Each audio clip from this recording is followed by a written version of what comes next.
Yo, what is up, people? It is time to talk about UFC 303 because, well, it's International Fight Week. I got no other answer. I'm not even going to try and be witty, but I will say they're giving us one main event that is a toss-up and replacing it with another main event that is a toss-up. Now, I know Conor versus Chandler is not happening. It was supposed to. A lot of tears, a lot of sadness, a lot of controversy surrounding it. Trust me, I've seen more than I'm going to make on this video because I just want to focus on another toss-up. But I did think that Chandler versus McGregor was going to be a gigantic toss-up because it was going to be low fight IQ and wanting to please the fans versus a precision striker who has been out of the game for years, to where it's like he's been doing movies. So I'm like, I don't know where this is going to go, if the ring rust is going to affect Conor or not. But now we have another toss-up, Jiri Prochazka versus Alex Pereira. And it's a rematch from their first fight, obviously. The one that was controversially stopped, because I see both minds of it. Obviously, we've seen worse damage done and the fights have kept going. But, you know, when you pull mount like that, man, Prochazka probably was a little bit more hurt than he realized. I think that's the thing. A lot of UFC fighters are stubborn. They won't admit that to themselves.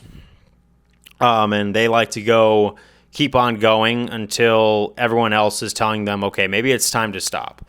We could just look at some other cases where, you know, at the end of their careers, they hit those massive losing streaks because people are saying, I think your time in here is done. They're the last people who want to hear it. But Jiri Prochazka is not delusional in the sense where he thinks it was stopped early because, hey, you probably would have let it go on a little sooner. I really think Jiri just would have swept under Alex's legs, and then we probably would have seen a little bit more ground and pound before the show closed off, maybe, or he could have gotten back to his feet. It wasn't as clean as a victory of Pereira versus Hill, where he just, like, uppercuts him and it's boom, just hits the canvas.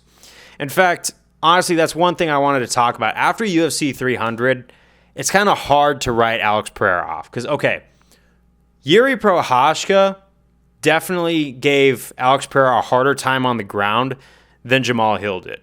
Did we have time to actually see Hill showcase what his grappling can do?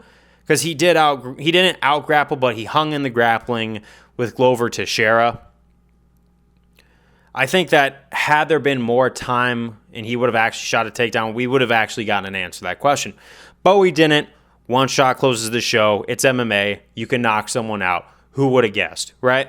But Jiri Prochazka had a little bit more time, and I felt like he did take that first round from Alex Pereira on my scorecard. I really feel like if anyone deserves a rematch, it is Prochazka.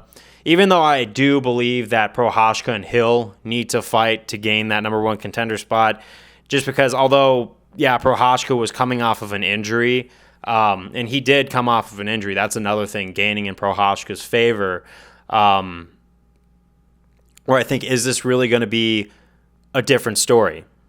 But I really did want to see Prochazka versus Hill first to see who earns the rematch with Pereira. Honestly, because Pereira is doing a really quick turnaround on this one. Is it going to be necessarily an issue? No, because I'm pretty sure he's made, turnarounds in the future, and it hasn't really affected him. Plus, Pereira has really come into his own for the UFC caliber. I really think he's getting a feel for the top of the mountain and one of the highest level organizations to ever grace the world, obviously. But Jiri Prochazka's had time to even heal up more. He's gained a little bit of more momentum with Rakis, that fight. Even though Rakis himself came off of an injury, I still feel like Prochazka had to deal with a lot of adversity, which also makes me wonder, did Rakis get robbed of his potential with that Blachowicz injury? I don't know. I'm probably going to make another video on that one for a later date. But there's so many factors going into this fight that we might get a similar result, we might get a different result. But what I do know, this is definitely going to be a harder fight, or probably more competitive, because we're going to see both of these fighters definitely coming at their best. And what can I say? I'm looking forward to it.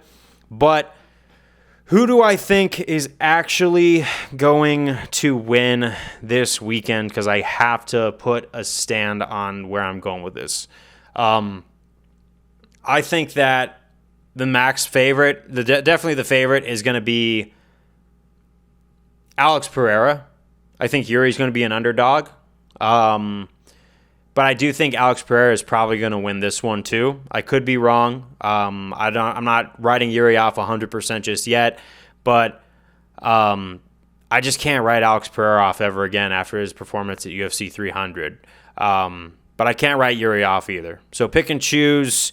It could go either way, but definitively I might have to go with Alex Pereira on this one, and I will see you on the next one. Peace out.